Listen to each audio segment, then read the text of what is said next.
ilivuma na kupendwa zaidi na wageni kutoka sehemu mbalimbali. Siku moja jioni alifika mgeni, mwanamume mtanashati aliyependeza zaidi kwa sura, umbo na mavazi yake. Mgeni huyo alipofika aliomba amuone meneja au mkuu wa hoteli. Alipeleka afisini kwa meneja, wakasalimiana, akakaribishwa kwa furaha tele. Mgeni alifurahi. Gurusumu, katika siri kuna siri.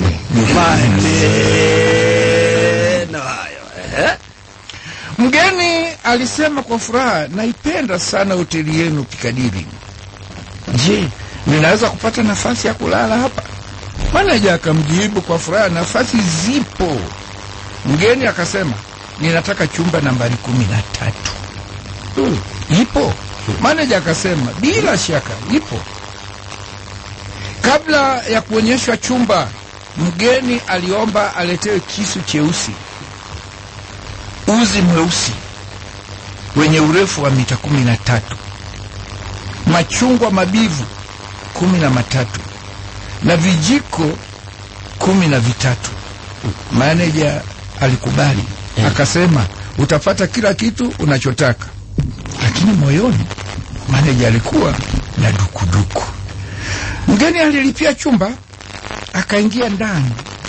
Gurusumu, siri katika siri ni siri sirini, ni siri ndani ya siri. Maneno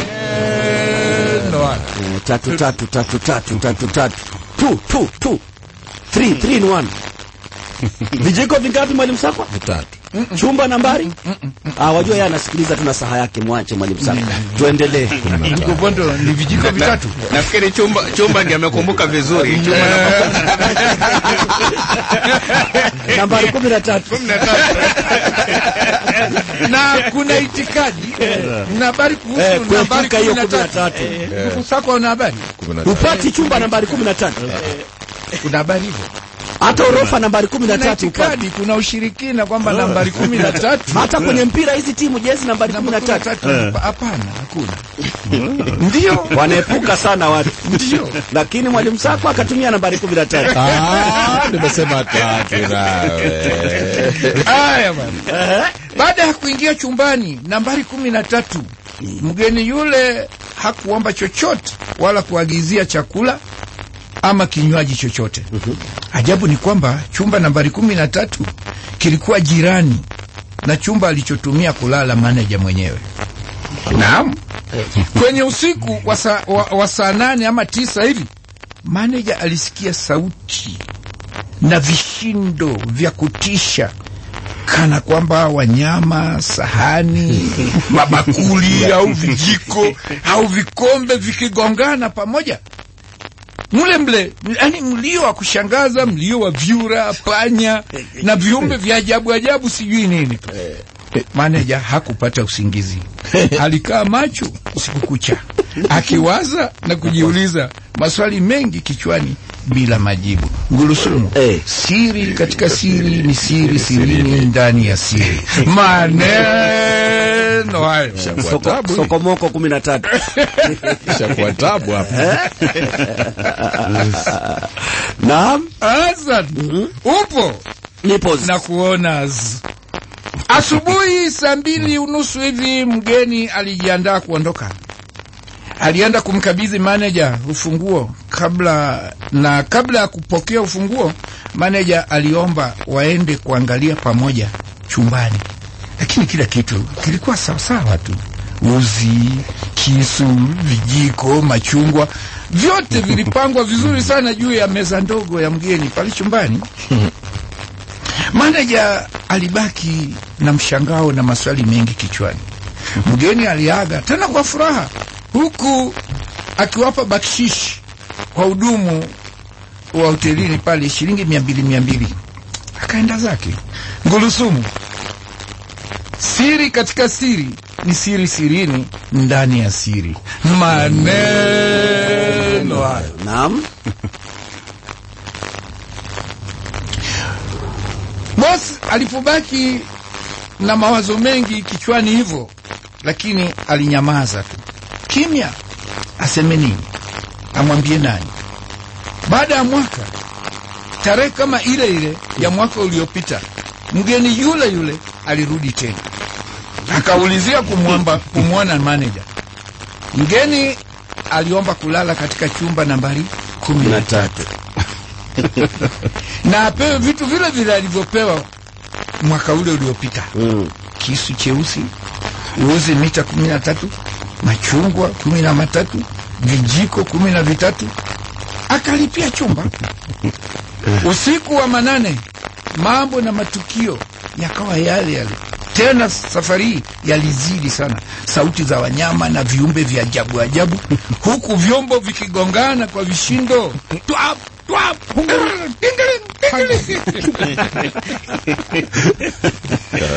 vilitisha zaidi. Guru, naomba hivi kwa heshima na taadhima, kwa heshima na taadhima, nimemuona Beatrice Maganga akimaliza habari za saa 2 tumalize vyombo, manake hiki kisa ni kizito kuliko uzito mwenyewe.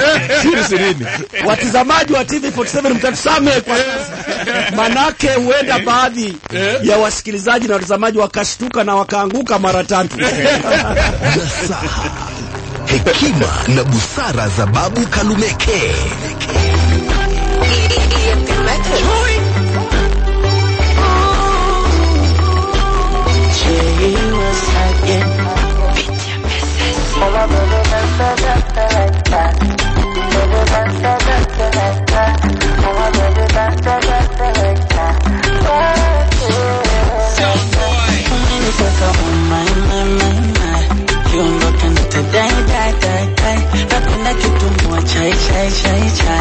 Nimekupa mbao fly urembo wako nikikuwa na inadunda tabasamu lako sijiwezi mimi kabako. What can I do without you, baby?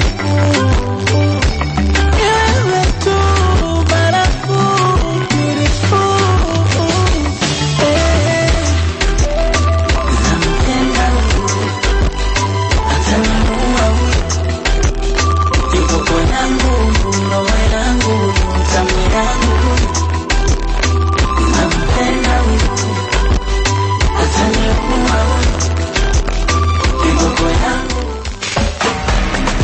Radio 47 kwa utangazaji bora, watangazaji wenye haiba, habari na burudani tosha. Hapa ndipo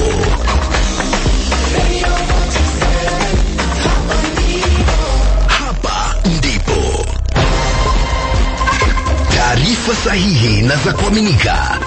Hizi ni habari za Radio 47.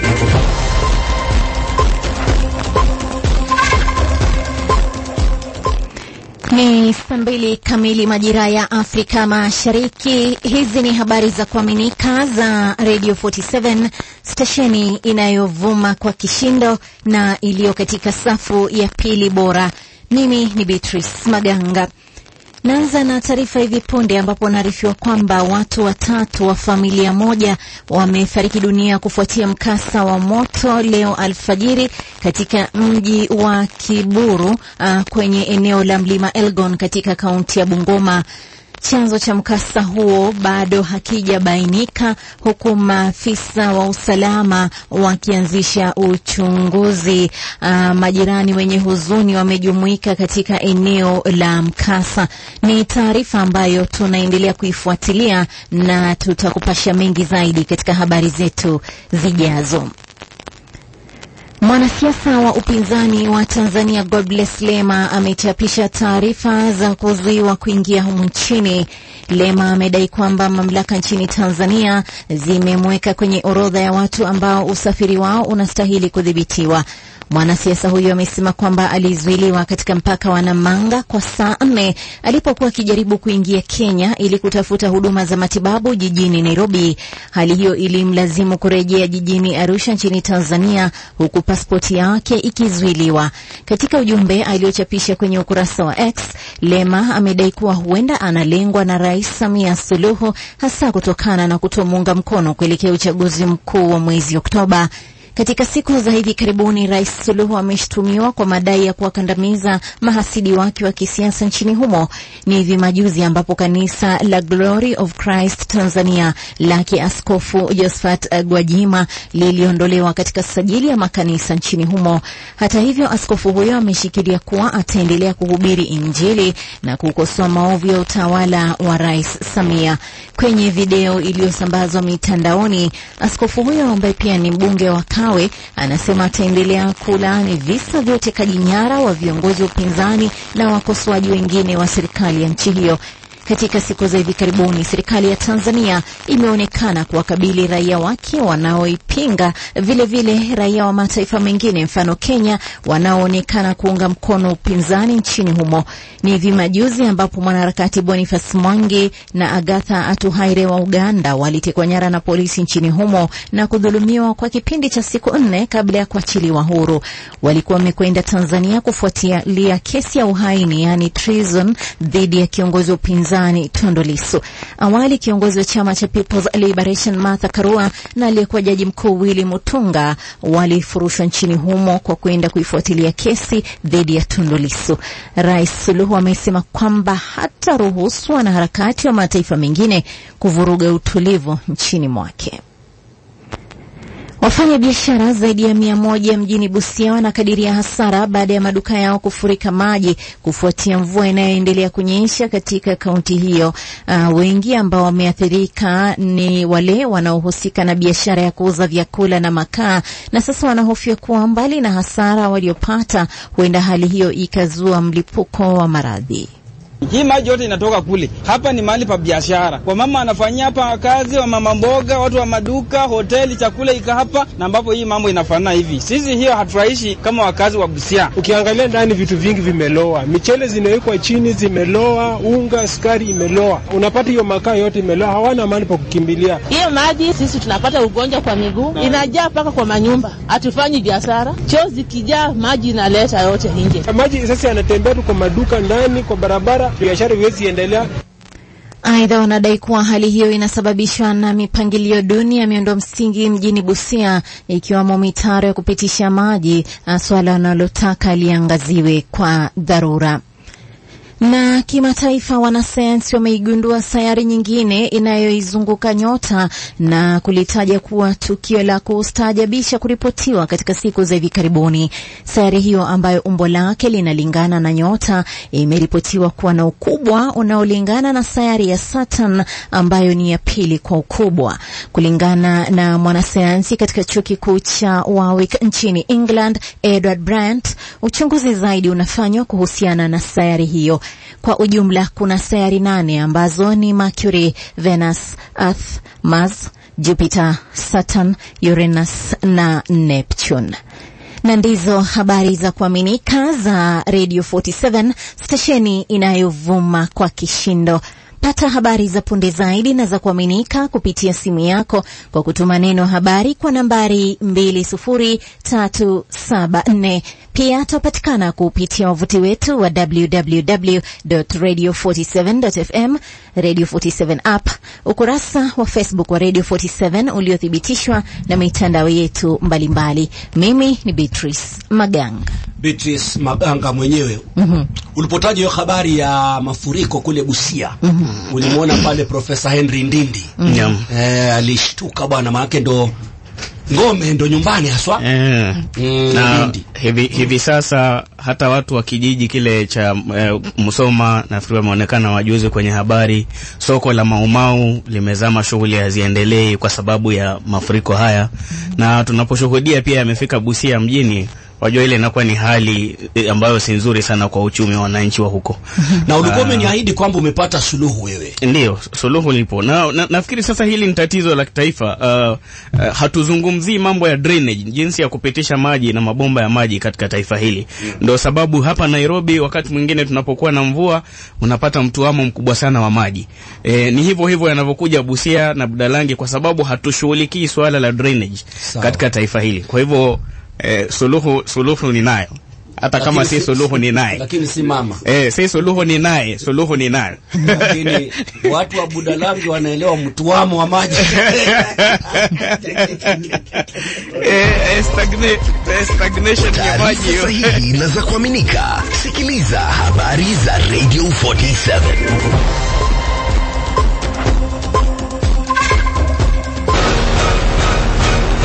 Radio 47. Bonge la radio. Tunavuma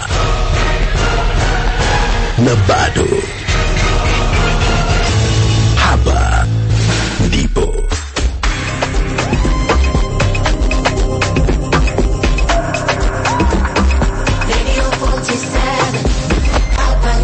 Hapa ndipo. Bahari ya elimu na Hassan mwana wa Ali. Radio 47. Hapa ndipo. Msikilizaji, kabla ya kusikiliza shairi alafu tupate kitengo cha Chemsha Bongo, nikumbushe tu kwamba ni dakika 8 baada ya saa 2. Kwa mara ya kwanza katika historia ya vipindi ambavyo nimeongoza Mwalimu Sakwa, nasaha haikuwahi kumalizika. Kwa mara ya kwanza katika historia kabisa. Ni kweli. Ni kweli. Hii inaonekana ni dalili nzuri ya watu kushiba na kuchinja. Waambiwa mgeni njoo mwenyeji hapo. Ndugu Bondo Ndindi, kwa mara ya kwanza katika historia kutokana na uzito wa kile kisa. Na sasa hiki kipindi awamu ya saa 1:30 mpaka saa 2, na Saha na Dibaji walikuwa wanachukua pia TV47 na alikuwa anaelekeza ni huyu ndugu yetu anaitwa Emmanuel Inonda. Inonda, yes. Nini kimekuleta studioni? Maana unataka umalizie kisa. Kwa sababu unajua tulisema television wana mambo mengine. Inonda akaja akasema lazima nijue ule utatu na nini, kwa sababu ametembea mahoteli mingi, hajawahi kukiona chumba nambari 13. Umekiona nambari 13? Nishaikisikia lakini kukiona bado. Aha, kwa hiyo unajua nisikia na nani? Mwalimu Sako. Unajua Hasani, haya ambayo mmeyataja kuhusu mikosi inaambatana na nambari 13. Yamenipa ari ya kwenda kutafuta chumba nambari 13 mahali nikitumie. Wewe unapenda kuandama mikosi. Anadama mikosi. Ngoja, lakini kabla hujakitafuta Guru atamalizia kisa. Ndio tujue kama utakitafuta ama. Lakini Guru, kabla hujamaliza ni vizuri pia tumuhusishe Mwalimu Sakwa. Mwalimu Sakwa, labda dibaji moja yote unayokumbuka hapo? Ukiomba Mungu akupe kila kitu, muombe pia kunyime kila kitu. Aha. Sasa wewe hii senti unaionaje mezani? Tu wacha. Swali linasemaje? Just imagine. Inonda, just imagine. Katika Kiswahili utapata. Inonda, jaribu. Hebu fikiria. Amejaribu, umetumia neno jaribu. Guru, unamwangalia kwa jicho la huruma.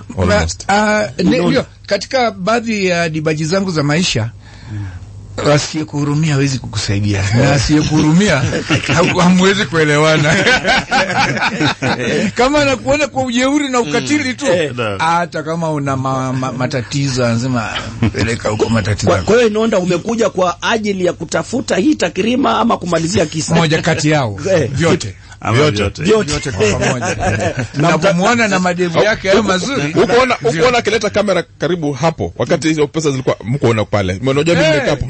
Alileta kamera yake ikanasa hizo hela. Na wewe kama mwanafasi ukoona lengo lake ni unajua kuchukua hela. Hizi zake. Unajua bwana niliweka kamera zake. Ndio unajua masaa mengine Mwalimu Sakwa akistretch hivi mkono urefuka. Nani akistretch? Mwalimu Sakwa. Na wakati mwingine angezichukua bila sisi. Tunatoa ahadi tu ambazo hatuwezi kutimiza pia. Kuna ugonjwa huo pia katika taifa fulani. Taifa la wagaga. Kwamba senti zipo. Manake ndugu Inonda anapozungumzia just imagine, kwa hebu fikiria, najiuliza kuhusu huyo mwingine ambaye atauliza kuhusu come to think of it. Haya. Guru, unachukua hatua Guru? Naam.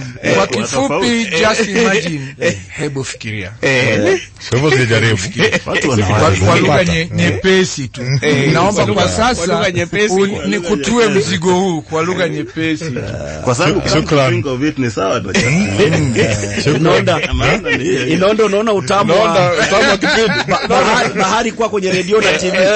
Utamu wa kipindi. Ndugu sako alikuwa anawazia msamiati mzito. Basi hayo ndio makosa. Kama think of it.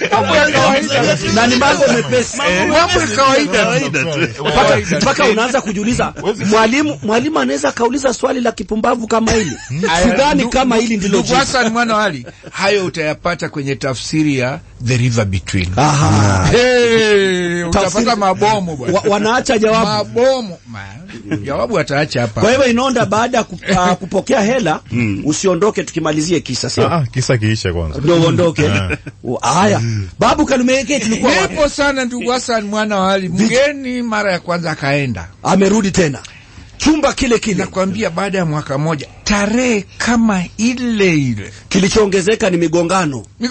Vitu vikawa sauti ya migongano ndani ya chumba. Ndio hivyo. Tena mgeni yule akaja akihitaji vitu vile. Hakuongeza hata idadi ya vitu na akasema apewe vitu hivyo bwana. Akalipia. Usiku wa manane, mambo na matukio yale. Lakini sasa yalizidi.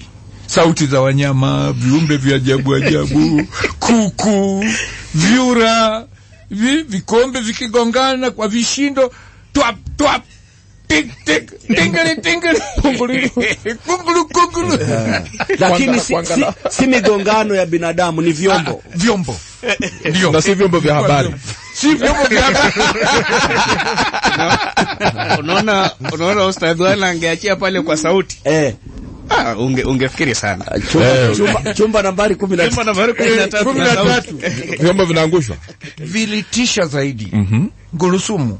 Siri katika siri ni sirini ndani ya siri. Maneno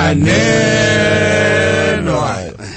Asubuhi mgeni alipotaka kuondoka, bosi alimuomba, ndugu, tafadhali tuzungumze kidogo tu kabla hujaondoka.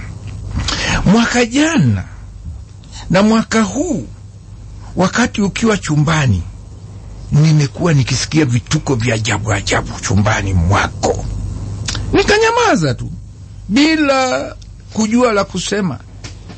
Je, ni vitu gani hivyo tafadhali? Naomba unielezee. Ni vituko gani hivi? Mgeni alicheka kidogo, kicheko kifupi tu. Akasema, niko tayari kukuambia kila kitu. Lakini wapi? Na uniapie kabisa kuwa huwezi kumwambia mtu yeyote maishani. Uiweke siri tu, utaweza? Boss manager mwenyewe aliapa, akasema siwezi kumwambia mtu yeyote. Mgeni akamwamini, akamwambia bosi kila kitu, mambo yote bila kumficha. Naye bosi akaweka siri hiyo moyoni mpaka leo hii katika maisha yake. Gulusumu, siri katika siri ni sirini ndani ya siri. Maneno hayo. Bosi umetuangusha. Bwana. Bosi umetuangusha.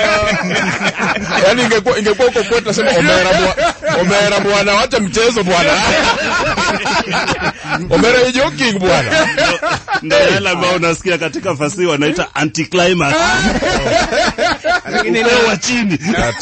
Nafikiri ujumbe mzito ulitokana na kile alichokuwa na kisisitiza Ustadh Wala. Ni siri sirini. Sasa siri ndani ya siri. Unapata upeo wa chini. Mimi nilikuwa nafikiri huyu bosi atakuwa na tabia kama za Indindi, afichue siri, afikwe na janga. Sasa unaona hata Inonda hapa anashangaa sasa. Mbona nimekuja hapa? Ni siri ni Amefaidika. siri kwenye Amefaidika. Muhimu sana. Hicho kisa tuna fundisho endelea. Muhimu sana ni kujiuliza maswali kuhusu hii nambari 13 na siri zake ndio na vikombe. Manake mpaka leo hatujajua ni nini na umuhimu wa siri. Na umuhimu wa siri. Naam. Kisha anapokuambia mtu kwamba hili ninalokuambia ni siri, tafadhali nitunzie siri hii. Jitahidi kuitunza jinsi meneja alivyotunza. Unaenda? Umejifunza? Najua kuna siri nyingi sana ambazo umefichua wewe. Hadithi yenyewe ni siri mpaka sasa hivi. Ni siri. Hata hicho chumba kila mtu tunajua sijui namba 13 lakini ni siri. Nimekubali. Ni siri. Nimekubali. Nzuri sana. Inonda, utarudi tena saa 3 na saa 4 kwenye nani mkali? Najua. Inonda. Yes. You look disappointed. Disappointed.